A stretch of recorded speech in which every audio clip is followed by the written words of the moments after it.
നമ്മുടെ പ്രസ്ഥാനത്തിന് മാത്രമേ അങ്ങനെ ഒരാളെ സമൂഹത്തിന്റെ മുഖ്യധാരയിലേക്ക് കൊണ്ടുവരാൻ ഒരു ഗുരുനാഥന്റെയും അല്ലെങ്കിൽ ആരെങ്കിലും ഏറ്റവും ഇന്ന ആള് വരണം എന്ന് തീരുമാനമെടുത്തത് കൊണ്ടല്ല. അവർ പടിപടിയായി കടന്നു വന്ന വർഷങ്ങളോളം പൊതുപ്രവർത്തനത്തിന്റെ മേഖലയിൽ നിന്നു ഇന്ന് നമ്മൾ അവരെ ഈ കേരളത്തിൽ തന്നെ ശബരിമല സന്നിധിയിൽ പോലും നമുക്ക് എല്ലാവർക്കും ഈ അടുത്ത കാലഘട്ടത്തിൽ കാണാൻ സാധിച്ചു എന്നുള്ളതാണ്. നമ്മൾ ഇന്നെടുക്കേണ്ട പ്രതിജ്ഞ എന്ന് പറയുന്നത്, ഒരുപാട് കാലമായി 70 വർഷക്കാലമായി ഈ കേരളത്തെ ഇടതുപക്ഷവും വലതുപക്ഷവും ഭരിച്ചു. മാറി മാറി ഭരണം അവർക്ക് കേരളത്തിലെ ജനങ്ങൾ കൊടുത്തു. 70 വർഷം ഭരിച്ചതിന് ശേഷം ഇന്ന് ഇന്ത്യ മഹാരാജ്യം ഭരിക്കുന്ന പ്രധാനമന്ത്രി ഇലക്ട്രോണിക്സ് യുഗത്തിലേക്ക് ലോകം മുന്നോട്ട് പോകുമ്പോൾ നമ്മുടെ നാടിനെ കൂടി സംരക്ഷിക്കണമെന്ന് ആഗ്രഹിച്ചുകൊണ്ട് ഇന്ത്യ മഹാരാജ്യത്ത് എല്ലാവരുടെ കയ്യിലും ഓരോ കമ്പനിയുടെ മൊബൈൽ ഫോണുണ്ട് അല്ലെ. നമ്മുടെ ലോകത്ത് ആപ്പിൾ ഫോൺ ഉപയോഗിക്കുന്ന 4ൽ 1 വരുന്ന ആളുകൾക്ക് ഫോൺ ഉണ്ടാക്കി കൊടുക്കുന്ന ഒരു രാജ്യമായിട്ട് നമ്മുടെ ഇന്ത്യ മാറിയിരിക്കുകയാണ്. അതിൽ തമിഴ്നാട്ടിൽ ശ്രീപെരുമ്പുതൂർ എന്ന് പറയുന്ന സ്ഥലത്ത് ആ കമ്പനിയുടെ പ്രവർത്തനം നടക്കുകയും കേന്ദ്രത്തിന്റെ കയ്യിൽ നിന്ന് 8000 കോടി രൂപ വാങ്ങിയെടുക്കാനും തമിഴ്നാട്ടുകാരന് സാധിച്ചു. കർണാടകയിൽ ഇതേ ആപ്പിൾ ഫോൺ മാനുഫാക്ചറേഴ്സ് എന്ത് ചെയ്തു? 48,000 കോടിയുടെ പ്രൊജക്ട് സബ്മിറ്റ് ചെയ്തു. 22,000 കോടി അവരുടെ കൈകളിലേക്കും കിട്ടി. ഒരു ഭാഗത്ത് ഭരിക്കുന്നത് കോൺഗ്രസ് ആണ്, മറുഭാഗത്ത് ഭരിക്കുന്നത് സഖാവ് പിണറായി വിജയന്റെ കൂട്ടുകാരനാണ്. എന്നാൽ അവരൊന്നും ഇങ്ങനെ ചിന്തിച്ചില്ല. ഇന്ത്യയുടെ പ്രധാനമന്ത്രി നരേന്ദ്രമോദിയല്ലേ, അപ്പൊ മോദിജി വിശ്വസിക്കുന്നത് ഭാരതീയ ജനതാ പാർട്ടിയല്ലേ, അതുകൊണ്ട് ഞങ്ങളുടെ നാട്ടിലേക്ക് കിട്ടേണ്ടതൊന്നും കിട്ടണ്ട എന്നുള്ള തീരുമാനമല്ല അവരെടുത്ത തീരുമാനം. എന്നാ പിന്നെ ഈ കോൺഗ്രസിന്റെ തലവനായിട്ടുള്ള KC വേണുഗോപാലിന് കർണാടകയുടെ കോൺഗ്രസിന്റെ മുഖ്യമന്ത്രി ഒന്ന് ഉപദേശിക്കാമായിരുന്നില്ലേ? ഇവിടെ പിണറായി വിജയൻ ഉപദേശിച്ച് വെടക്കാക്കി PM ശ്രീ പദ്ധതി പോലും കേരളത്തിലേക്ക് വാങ്ങിയെടുക്കരുത്. അങ്ങനെ വാങ്ങിയാൽ ഗ്രാമതലത്തിലെ 1 കോടി രൂപ ഈ സ്കൂളിലേക്ക് മോദി മാമൻ കൊടുത്തുവെന്ന് കുട്ടികൾ അറിഞ്ഞാൽ അവർ ആ സ്കൂൾ വിട്ട് തിരിച്ചു പോരുന്നതിന് മുൻപായിട്ട് ഞങ്ങളുടെ മോദി എന്ന് നെഞ്ചത്ത് കൈവച്ച് പറയുമെന്ന് കരുതിക്കൊണ്ടാണ് അത് വാങ്ങരുത് എന്ന് കേരളത്തിന്റെ മുഖ്യമന്ത്രി ഉപദേശിച്ചത്. എന്നാൽ കർണാടകയിലെ മുഖ്യമന്ത്രി ഉപദേശിക്കാൻ ശ്രമിച്ചപ്പോൾ പറഞ്ഞു, ഞാൻ ഈ സംസ്ഥാനത്തിന്റെ മുഖ്യമന്ത്രിയാണ്, ഫെഡറൽ സംവിധാനമാണ് നമ്മുടെ നാട്ടിൽ നിലനിൽക്കുന്നത്, ഇന്ത്യയുടെ പ്രധാനമന്ത്രിയെ ബഹുമാനിക്കാൻ എനിക്കറിയാമെന്ന് മറ്റു മുഖ്യമന്ത്രിമാർ പറയുമ്പോൾ നമ്മുടെ കേരളത്തിലെ പ്രതിപക്ഷത്തിനും ഭരണപക്ഷത്തിനും അഹങ്കാരം മാത്രമാണുള്ളത്. ഇന്നലെ ശ്രീമാൻ VD സതീശന്റെ ഒരു സ്റ്റേറ്റ്മെന്റ് ഞാൻ കണ്ടു. VD സതീശൻ ചോദിക്കുകയാണ്, റോഡ് എവിടെയാണ് കേരളത്തിൽ? എങ്ങനെയാണ് റോഡിന്റെ ഉദ്ഘാടന കർമ്മം നിർവഹിക്കുക ഇന്ത്യയുടെ പ്രധാനമന്ത്രി? എവിടെയാണ് റോഡ് എന്നാണ് ചോദിച്ചത്. കോൺഗ്രസുകാരോട് എനിക്കുള്ള ഒരു അഭ്യർത്ഥന എന്ന് പറയുന്നത്, ഒന്നുകിൽ ശ്രീമാൻ VD സതീശൻ കണ്ണുപൊട്ടനായിട്ട് അഭിനയിക്കുകയാണ്, അല്ലെങ്കിൽ VD സതീശന് കണ്ണ് കാണുന്നില്ല. അടിയന്തരമായി ശ്രീമാൻ VD സതീശനെ ശസ്ത്രക്രിയക്ക് വിധേയനാക്കണം. എന്നിട്ട് കാസർഗോഡ് നിന്ന് ശസ്ത്രക്രിയ കഴിയുമ്പോൾ കണ്ണിന് കാഴ്ച കിട്ടും. കാസർഗോഡ് നിന്ന് തിരുവനന്തപുരത്തേക്ക് ഒന്ന് കാറിൽ കയറ്റിയിട്ട് ഈ മഹാനായ സതീശനെ ഒന്ന് എഴുന്നള്ളിപ്പ് നടത്തിക്കാൻ ഈ കോൺഗ്രസുകാരോട് ഞാൻ അഭ്യർത്ഥിക്കുകയാണ്. കാരണം തലയ്ക്ക് വെളിവില്ലാതെ കണ്ണു കാണാതെ സംസാരിക്കുന്നത് എന്തിനു വേണ്ടിയിട്ടാണ്? ആർക്ക് വേണ്ടിയിട്ടാണ്? സതീശൻ ഇപ്പൊ കരുതിയിട്ടുള്ളത് ഭാവി കേരളത്തിന്റെ മുഖ്യമന്ത്രിയാണ് എന്നാണ്. അത് തീരുമാനിക്കുന്ന ആളുകളൊക്കെ വേറെ സ്ഥലത്തിരിക്കുന്നുണ്ട്. ഇത് കോൺഗ്രസ് ആണ് പാർട്ടി. കോൺഗ്രസ് പാർട്ടിക്ക് പല ആളുകളും ആഗ്രഹിക്കും അല്ലെ? കോൺഗ്രസ് പാർട്ടിക്ക് ജനാധിപത്യമുണ്ടോ? നിങ്ങൾക്ക് അവിടെ നിന്നൊരു ഫോൺ വന്നാൽ ആ ഫോൺ കോളിന് ഉത്തരം പറയാൻ അവര് തീരുമാനിക്കും ആരാണ് ഫോൺ എടുത്ത് സംസാരിക്കേണ്ടത് എന്ന്. അപ്പൊ കൂടുതൽ VD സതീശൻ പറയിപ്പിക്കരുത്. നിങ്ങളുടെ 6 കേന്ദ്രമന്ത്രിമാർ രാജ്യത്തുണ്ടായിരുന്നല്ലോ. കേരളത്തിൽ നിന്ന് 6 കേന്ദ്രമന്ത്രിമാർ കേരളത്തിൽ നിന്ന് കേന്ദ്രത്തിൽ പോയിട്ട് നിങ്ങളുടെ പ്രധാനമന്ത്രി അവിടെ ഇരുന്നിട്ട്, നിങ്ങളുടെ മുഖ്യമന്ത്രി കേരളത്തിൽ ഇരുന്നിട്ട് നിങ്ങൾക്ക് 18 കൊല്ലം വേണ്ടി വന്നില്ലേ? ആലപ്പുഴയിൽ പോലും ഒരു ബൈപ്പാസ് കൊണ്ടുവരാൻ, കൊല്ലം ബൈപ്പാസ് ഉണ്ടാക്കാൻ, തിരുവനന്തപുരത്ത് നല്ല റോഡുകൾ ഉണ്ടാകാൻ. ഇപ്പോൾ ഇന്നലെ നമ്മുടെ പ്രധാനമന്ത്രി കടന്നു വന്നത് എത്ര കോടി രൂപ ഈ കേരളത്തിലെ പദ്ധതികൾ പ്രഖ്യാപിച്ചുകൊണ്ടാണ്. ആ പ്രഖ്യാപിച്ച പദ്ധതിയിൽ മുഖ്യമന്ത്രിയുടെ മരുമകനെ ക്ഷണിക്കാത്തതിന് വേദനിച്ചത് VD സതീശനാണ്. അപ്പൊ ഇവര് തമ്മിലുള്ള ബന്ധവും മനസ്സിലായില്ല. VD സതീശൻ പറയാണ് ക്ഷണിക്കണ്ടേ. അപ്പൊ VD സതീശൻ ഏത് സ്കൂളിലാണ് പഠിച്ചത്? കേരള മുഖ്യമന്ത്രിയെ ക്ഷണിച്ചിട്ടുണ്ട്. കേരള മുഖ്യമന്ത്രിയെ ക്ഷണിച്ചാൽ അതിന്റെ അവകാശികൾ കേരളത്തിലെ മുഴുവൻ മന്ത്രിമാരുമാണ്. ഭരണകൂടത്തെ നിയന്ത്രിക്കുന്ന മുഖ്യമന്ത്രിയുടെ കാവൽക്കാരല്ലേ ഈ കേരളത്തിലെ മറ്റു മന്ത്രിമാർ? അപ്പൊ മരുമകനെ പ്രത്യേകം ക്ഷണിക്കണോ? അപ്പോ ഈ കേരളത്തിന്റെ മുഖ്യമന്ത്രി ഇന്ത്യൻ പ്രധാനമന്ത്രിയുടെ കൂടെ നിന്ന് സഹകരിക്കേണ്ടതിന് പകരം ആ ഉദ്ഘാടന കർമ്മത്തിൽ നിന്ന് വിട്ടുനിന്നു എന്ന് പറഞ്ഞാൽ ഒരു കാര്യം അവർക്കും ബോധ്യമായിട്ടുണ്ട്. ഒരു പക്ഷേ അവരിങ്ങനെയാണ് ചിന്തിക്കുന്നത്, ഞാൻ വന്ന് നിന്നാൽ എനിക്ക് ചില കണക്കുകൾ, മുഖ്യമന്ത്രി പിണറായിക്ക് ചില കണക്കുകൾ കേരളത്തിലെ മാധ്യമങ്ങളോട് പുറത്തു പറയേണ്ടി വരും. അതുകൊണ്ടാണ് വരാതിരുന്നത്, അതുകൊണ്ടാണ് നിങ്ങൾ ബഹിഷ്കരിച്ചത്.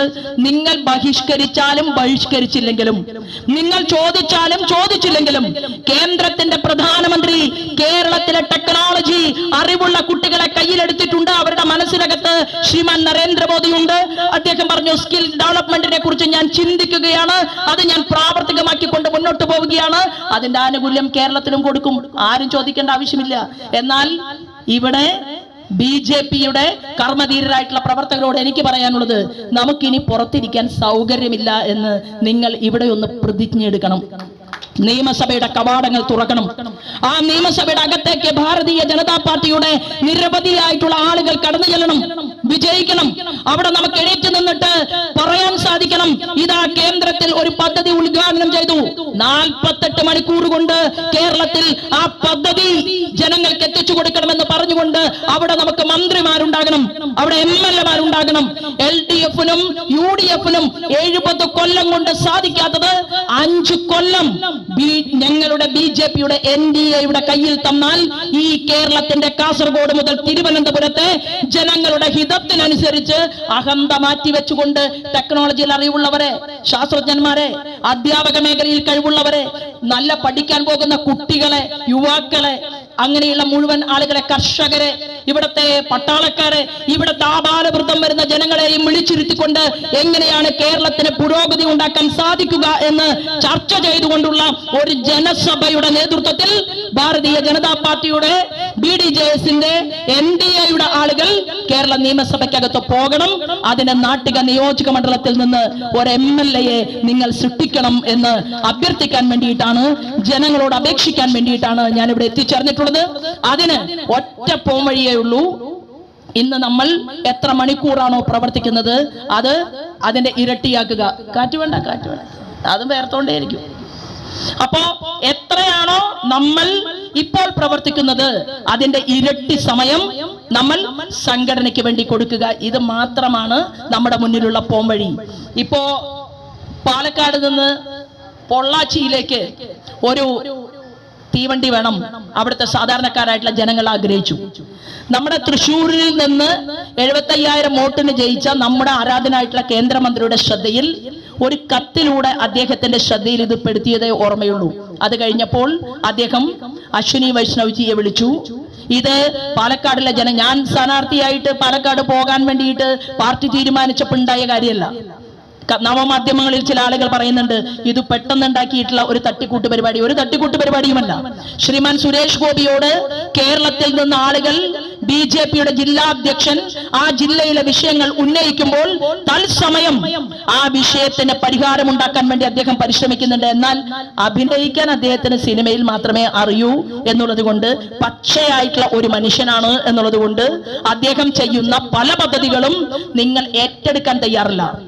എത്രയോ പദ്ധതികൾക്ക് പണം കൊടുത്തു, നിങ്ങൾ പണം ചെലവഴിക്കാൻ തയ്യാറില്ല.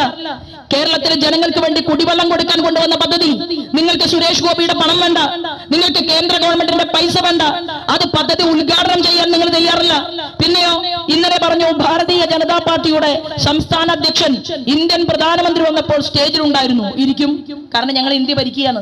ഹരിയാന BJP ഭരിക്കുകയാണ്, ഡൽഹി BJP ഭരിക്കുകയാണ്, രാജസ്ഥാൻ BJP ഭരിക്കുകയാണ്, മധ്യപ്രദേശ് BJP ഭരിക്കുകയാണ്. 16 സംസ്ഥാനങ്ങൾ ഒറ്റയ്ക്ക് ഭാരതീയ ജനതാ പാർട്ടി താമര ചിഹ്നത്തിൽ മത്സരിച്ച് ഭരിക്കുന്ന ഇന്ത്യയിലെ പ്രധാനപ്പെട്ട രാഷ്ട്രീയ പാർട്ടി, ലോകത്തെ തന്നെ ഏറ്റവും കൂടുതൽ മെമ്പർമാരുള്ള ഒരു പാർട്ടി. നിങ്ങൾ ആലപ്പുഴയിലെ മുഖ്യമന്ത്രി പിണറായി വിജയൻ കഴിഞ്ഞ ദിവസം ഉദ്ഘാടനത്തിന് വന്നപ്പോ പഴയകാല നേതാവ്, എനിക്കൊക്കെ ഇഷ്ടമുള്ള ഒരാളാണ്, ശ്രീമാൻ സുധാകരൻ ഒരു കസേരയിട്ടുണ്ടായിരുന്നല്ലോ. അപ്പൊ സുധാകരൻ സാറിന് നിങ്ങൾ എങ്ങനെയാ കസേരയിട്ടത്? മാർക്സിസ്റ്റ് പാർട്ടിയുടെ തലമുതിർന്ന നേതാവിന് മുഖ്യമന്ത്രി വന്നപ്പോൾ ആലപ്പുഴയിൽ ഒരു കസേര ഇടാമെങ്കിൽ വയനാടില് മമ്മൂട്ടി വന്നപ്പോ ജില്ലാ സെക്രട്ടറി നയിച്ചതും അതിനെ തുടർന്നുണ്ടായ പുകിലൊക്കെ നമ്മൾ കണ്ടതല്ലേ, കേട്ടതല്ലേ? അപ്പോ നിങ്ങൾക്ക് എന്തുമാകാം. അതായത് 4% പോലും ഇന്ത്യയിലെ റെപ്രസെന്റേഷൻ ഇല്ലാത്തൊരു പാർട്ടിയാണ് മാർക്സിസ്റ്റ് പാർട്ടി. നമ്മളതല്ല. നമ്മൾ ഇന്ന് ഇന്ത്യയിൽ ഇത്രയും വലിയ ഒരു പാർട്ടി, ആ പാർട്ടി മുന്നോട്ട് പോകുമ്പോൾ അത് നമുക്ക് തമിഴ്നാട്ടിലും പശ്ചിമ ബംഗാളിലും കേരളത്തിലുമൊക്കെ ആ പാർട്ടിക്ക് മുഖ്യമന്ത്രിമാർ വേണം എന്നാണ് നമ്മുടെ ആരാധനായിട്ടുള്ള ഹോം മിനിസ്റ്റർ അമിത്ഷാജി പറഞ്ഞിട്ടുള്ളതെങ്കിൽ ആ ദൗത്യം ഏറ്റെടുക്കാൻ വേണ്ടിയിട്ട് നമ്മൾ മുന്നോട്ട് പോകണം. CPIക്ക് എത്ര ആളുണ്ട്? അവരുടെ കൂടെയുള്ള മുന്നണികളിൽ എത്രമാത്രം ജനങ്ങളുണ്ട്? കോൺഗ്രസിന്റെ മുന്നണിയുടെ കൂടെയുള്ള മറ്റ് ഘടകകക്ഷികളിൽ ആരൊക്കെയുണ്ട്?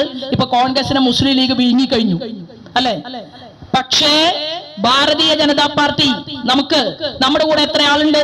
അപ്പൊ ബലാബലം നോക്കുകയാണെങ്കിൽ ഇന്ന് കേരളത്തിലെ നമ്പർ 1 രാഷ്ട്രീയ പാർട്ടികളിൽ ഒന്ന് ഭാരതീയ ജനതാ പാർട്ടിയാണ്.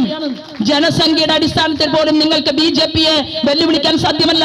ഇവിടെ 75,000 വോട്ടിന് ജയിച്ചു. ആലപ്പുഴയിൽ 1.70 3 ലക്ഷമായി, പെട്ടിയിൽ 15,000 എണ്ണാതെ കിടക്കുകയാണ്. ആറ്റിങ്ങലിൽ കുറഞ്ഞ വോട്ടിന് പരാജയപ്പെട്ടു. 3 ലക്ഷത്തിന് മുകളിൽ ഉണ്ടായിരുന്നു. ആലപ്പുഴയിലെ 15,000 എണ്ണിയിരുന്നെങ്കിൽ അവിടെയും 3,04,000 വോട്ട് കിട്ടുമായിരുന്നു. തിരുവനന്തപുരത്ത് 3 ലക്ഷത്തിന് മുകളിൽ വോട്ടുണ്ട്. ഞാൻ പറഞ്ഞു വന്നത് അവിടെ മാത്രമല്ല, കണ്ണൂരിലെ മുഖ്യമന്ത്രിയുടെ പിണറായിലെ പാറപ്പുറത്തെ ബൂത്തിലും ഭാരതീയ ജനതാ പാർട്ടി അടിവെച്ച് മുന്നേറുകയാണ്. തലശ്ശേരിയിൽ നമ്മുടെ ജയിച്ച ജനപ്രതിനിധികളുണ്ട്, കണ്ണൂരിൽ നമ്മുടെ ജയിച്ച ജനപ്രതിനിധികളുണ്ട്. കാശ്മീരിലെ ജയകൃഷ്ണൻ മാസ്റ്റർ വെട്ടിക്കീറി കൊലപ്പെടുത്തിയപ്പോ ആ ചോരത്തുള്ളികൾ ഏറ്റുവാങ്ങിക്കൊണ്ട് കുട്ടികൾ ഭ്രാന്തികമായിട്ടുള്ള അവസ്ഥയിലെത്തിയപ്പോൾ ആ മാഷുടെ പേരിൽ ശപഥം ചെയ്തുകൊണ്ട് ഞാൻ ഉൾപ്പെടെയുള്ള ആളുകൾ യുവമോർച്ചയുടെ മുഴുവൻ സമയ പ്രവർത്തകന്മാരായി കേരളത്തിൽ മുന്നോട്ട് പോയപ്പോൾ 1000 ജയകൃഷ്ണന്മാരെ ഈ കേരളത്തിന് മുന്നിൽ സൃഷ്ടിക്കാൻ കഴിഞ്ഞ ഒരു പാർട്ടിയാണ് ഭാരതീയ ജനതാ പാർട്ടി. ആ പാർട്ടി നമ്മൾ മുന്നോട്ട് പോകും. പല ബുദ്ധിമുട്ടുകളും നമുക്കുണ്ട്. കഴിഞ്ഞ പഞ്ചായത്ത് തെരഞ്ഞെടുപ്പുകളിൽ കഷ്ടപ്പെട്ട് ജനങ്ങളെ കണ്ട് വോട്ട് പിടിച്ചതിന് ശേഷം ആ ക്ഷീണം മാറുന്നതിന് മുൻപ് നമ്മുടെ MLAക്ക് വേണ്ടി പൂർണ്ണസമയ പ്രവർത്തനം നടത്തണമെന്ന് മത്സരിച്ച മുഴുവൻ സ്ഥാനാർത്ഥികളോടും അപേക്ഷിക്കാൻ വേണ്ടി കൂടിയിട്ടാണ് നിങ്ങളുടെ സഹോദരിയായിട്ടുള്ള ഞാൻ ഇവിടെ എത്തിച്ചേർന്നിട്ടുള്ളത്. ആ ദൗത്യം എല്ലാവരും ഏറ്റെടുക്കണം.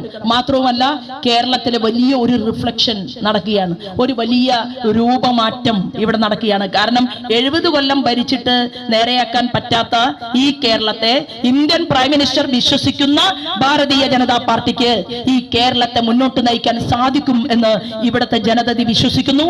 ആ വിശ്വാസം ഏറ്റുവാങ്ങിക്കൊണ്ട് മുന്നോട്ട് പോകാൻ എൻ്റെ സഹപ്രവർത്തകരോട് അഭ്യർത്ഥന നടത്തിക്കൊണ്ട് എന്നെ ഇവിടെ സ്വീകരിച്ചതിനും അതുപോലെ തന്നെ ക്ഷേത്ര ദർശനത്തിനുമൊക്കെ എൻ്റെ കൂടെ അമ്മമാരും സഹോദരന്മാരും എല്ലാവരും എത്തുകയുണ്ടായി. എല്ലാവർക്കും ഒരു കാര്യം കൂടി ഞാൻ സൂചിപ്പിക്കുകയാണ്. ഇവിടെ ഇരിക്കുന്ന ഓരോരുത്തരും ആ നാട്ടിലെ ഏറ്റവും വലിയ അറിയപ്പെടുന്ന നേതാക്കന്മാരായിരിക്കണം എന്നുള്ളത് പാർട്ടിക്ക് നിർബന്ധമുണ്ട്. ആ കവളയിൽ ഒരാൾ വന്ന് വണ്ടി ഇറങ്ങിക്കഴിഞ്ഞാൽ അവിടുത്തെ മാർക്സിസ്റ്റ് പാർട്ടിയുടെ നേതാവിനേക്കാൾ, കോൺഗ്രസിന്റെ നേതാവിനേക്കാൾ ഭാരതീയ ജനതാ പാർട്ടിയുടെ നേതാവിനെ തിരിച്ചറിയാൻ ഈ സമൂഹത്തിലെ ജനങ്ങൾക്ക് സാധിക്കുക എന്നുള്ളതാണ്. അത് സാധിച്ചുകൊണ്ടിരിക്കുന്നുണ്ട് എന്നുള്ളതാണ്. നമ്മളെപ്പോലെ ഈ പാർട്ടിയിലുള്ളത്ര ഇത്രയും ത്യാഗം ചെയ്യുന്ന പാർട്ടിയുടെ പ്രവർത്തകന്മാർ ഏത് പാർട്ടിയിലുണ്ട്? അവർക്ക് സുരേന്ദ്രനും പ്രശ്നമല്ല, ശോഭാ സുരേന്ദ്രനും പ്രശ്നമല്ല, രാജീവ് ചന്ദ്രശേഖർജിയും പ്രശ്നമല്ല, ആരാണ് കസേരയിൽ ഇരിക്കുന്നത് എന്നുള്ളത് അവർക്ക് വിഷയമല്ല. ഒരൊറ്റ പോയിന്റാണ്. എന്താണ്? കുങ്കുമഹരിത പതാക അല്ലെ? ആ പതാകയെ നെഞ്ചേറ്റുക, നമ്മുടെ പ്രസ്ഥാനത്തിന്റെ ആശയത്തെ നെഞ്ചേറ്റുക. പിന്നെ തർക്കങ്ങളും ഒക്കെ ഉണ്ടാവും. കാരണം ഒരു ജനാധിപത്യ പാർട്ടിയിൽ തർക്കങ്ങൾ ഉണ്ടാകും. തർക്കങ്ങൾ ഏകകണ്ഠമായിട്ട് ഞങ്ങൾ പരിഹരിക്കും. ഇത് ഇരുമ്പ് മറയിട്ട ഒരു പ്രസ്ഥാനമൊന്നും നല്ല അഭിപ്രായ സ്വാതന്ത്ര്യമുള്ള ഒരു പാർട്ടിയാണ്. ഈ പാർട്ടിയിൽ നമ്മൾ അഭിപ്രായ പ്രകടനം നടത്തുമ്പോൾ അത് BJPയിലാണ് തർക്കം എന്ന് പറയുന്ന ആളുകളെ സംബന്ധിച്ച് അത് ജനം വിലയിരുത്തിക്കോളും എന്ന് മാത്രം സൂചന നൽകിക്കൊണ്ട് നമുക്ക് നമ്മുടെ ഭാവി ഇവിടെ നിന്ന് MLA എല്ലാവരും പ്രാർത്ഥിക്കുക. വടക്ക് നിന്ന് ഒരാൾ വരും. അത് കഴിഞ്ഞാൽ അങ്ങനെ നമ്മുടെ MLAമാർ നിരനിരയായി വന്ന് ഇവിടെ തൃശ്ശൂരിലെത്തുമ്പോ തൃശ്ശൂർ ജില്ലയിലെ ജയിച്ച MLAമാർ കൂടെ ചേർന്ന് നമ്മൾ അടുത്ത് ആലപ്പുഴ വഴി അങ്ങനെ തിരുവനന്തപുരം, പാലക്കാട് അതിന്റെ ഇടയിലുണ്ടല്ലോ. കാരണം കാസർഗോഡ് നിന്ന് വന്നാൽ പാലക്കാടാണ് സ്റ്റോപ്പ്, പാലക്കാട് ജില്ലയിലാണ് സ്റ്റോപ്പ്. അവിടെ നിന്ന് നമ്മൾ ഇങ്ങോട്ടേക്ക് വന്ന് അങ്ങനെ നമ്മൾ കേരളത്തിന്റെ നിയമസഭയുടെ ഏറ്റവും വലിയ കോർപ്പറേഷൻ 50 പേരെ ജയിപ്പിക്കാൻ ആ തിരുവനന്തപുരത്തെ ജനം തയ്യാറായിട്ടുണ്ടെങ്കിൽ സമയമായി കേരളത്തിൽ എന്നുള്ളതാണ്. അതിനുവേണ്ടി പ്രവർത്തിക്കുക എന്ന് മാത്രം അഭ്യർത്ഥിച്ചുകൊണ്ട് നിങ്ങൾക്കെല്ലാവർക്കും ഹൃദയപൂർവ്വം നന്ദി, നമസ്കാരം, വന്ദേ മാതരം.